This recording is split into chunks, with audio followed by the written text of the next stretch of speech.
E aí, pessoal, sejam muito bem-vindos a mais um Explicador. Hoje a gente vai desvendar 3 decisões super importantes do Supremo Tribunal Federal, todas do informativo 1183 e que mexem com a sua saúde, com a sua segurança e até com investigações internacionais. Mas antes da gente mergulhar de cabeça nesses temas, um recado bem rápido.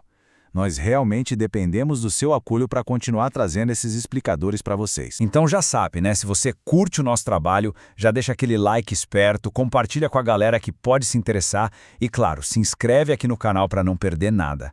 Cada clique de vocês é um combustível para a gente ir mais fundo nos assuntos que realmente importam. Preparados? A grande pergunta que fica no ar é: afinal, o que o STF decidiu sobre quem pode receitar seus óculos? E as novas regras para armas de fogo?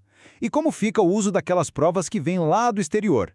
Fica por aqui que a gente te explica tudinho. Nosso roteiro hoje é bem direto.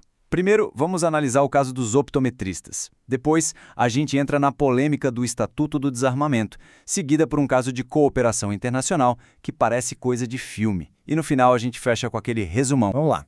Começando pelo nosso primeiro ponto, um conflito bem interessante que coloca de um lado a liberdade de trabalho e do outro a proteção da saúde e o poder de uma lei estadual. Antes de mais nada, vamos colocar todo mundo na mesma página. O optometrista é o profissional que avalia sua visão para problemas como miopia e astigmatismo, sabe?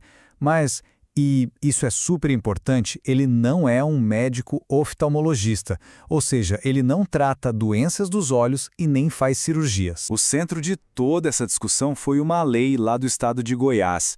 Essa lei simplesmente proibiu as óticas de fazerem exames de vista e também de vender lentes de grau sem uma receita médica.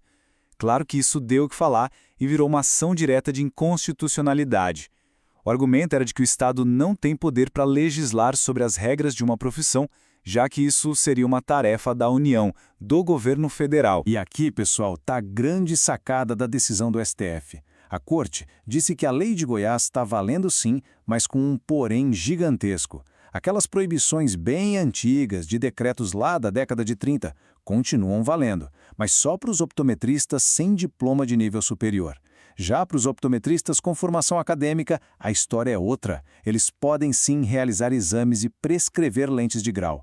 Na prática, o diploma virou a chave que garante a liberdade profissional. Agora, vamos para um dos temas mais quentes e polêmicos dos últimos tempos: a decisão do STF sobre os decretos que apertaram o cerco no acesso a armas de fogo aqui no Brasil. Como a gente pode ver nessa linha do tempo, a política de armas deu um cavalo de pau. Depois de um período em que as regras foram afrouxadas, o governo editou 2 decretos em 2023 que restringiram bastante a compra de armas e munições. E foi o próprio presidente da República que pediu ao STF para validar essas novas regras. E o que o STF disse? A Corte bateu o martelo e declarou que os decretos são, sim, constitucionais. O entendimento foi que o presidente não exagerou no seu poder. Muito pelo contrário, ele agiu para regulamentar a lei que já existe, o Estatuto do Desarmamento, com o objetivo de proteger direitos fundamentais como a vida e a segurança de todos nós. Dando uma pequena pausa aqui. Se este explicador está sendo útil para você, que tal dar aquela força e compartilhar com seus amigos ou nos seus grupos de estudo? Cada compartilhamento dá um gás enorme para a gente continuar criando mais conteúdo de qualidade como este. Contamos com você. E o nosso último tópico de hoje parece até enredo de série de investigação, saca?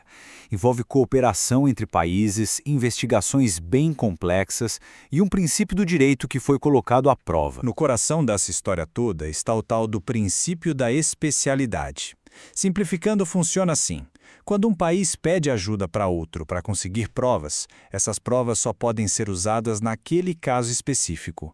Se quiserem usar em outra investigação, é preciso pedir uma nova autorização. É uma regra do jogo, entende? Vamos entender o caso passo a passo. Primeiro, o Brasil pediu a Luxemburgo dados bancários para investigar uma pessoa, que vamos chamar de Pedro, por corrupção. Segundo, Luxemburgo mandou a papelada. Terceiro, ao analisar os documentos, os investigadores descobriram que eles também incriminavam um tal de Flávio, um doleiro que estava no meio do esquema. E por fim, o Ministério Público pegou essas mesmas provas para processar o Flávio também. E aí chegamos na pergunta de $1 milhão. Ao usar as provas do caso Pedro contra o Flávio, o Ministério Público desrespeitou o princípio da especialidade? A defesa do Flávio, claro, argumentou que sim, com toda certeza. A resposta do STF foi um sonoro não. A Corte entendeu que não teve violação nenhuma. E por quê? Porque o pedido original que o Brasil fez a Luxemburgo já era bem amplo. Pedia para investigar o esquema de corrupção como um todo. Como as ações do Flávio estavam diretamente conectadas a esse esquema, o uso das provas foi considerado legítimo. A chave aqui foi a tal da conexão direta entre os fatos. Ufa, chegamos na reta final. Para a gente amarrar tudo o que foi dito, vamos recapitular rapidinho os pontos-chave dessas 3 decisões. Então, resumindo a ópera, para os optometristas o que vale é o diploma superior para poder fazer exames. No desarmamento, os decretos que restringem armas foram validados pela Constituição. E nas provas internacionais, o STF disse que elas podem ser usadas em casos diferentes, sim, desde que exista uma conexão clara entre eles. E é isso, pessoal. Eu queria agradecer muito a sua companhia e a sua atenção nesse nosso mergulho no informativo 1183 do STF. E para continuar conectado com a gente, não se esqueça. Se você prefere ouvir, encontra este e outros explicadores no nosso canal Direito Cast lá no Spotify. E olha, o seu like aqui é fundamental, é muito importante para nós, porque ajuda o nosso trabalho a alcançar mais gente. E para mais análises como essa, é só explorar o nosso canal Direito Cast aqui no YouTube. A gente se vê na próxima.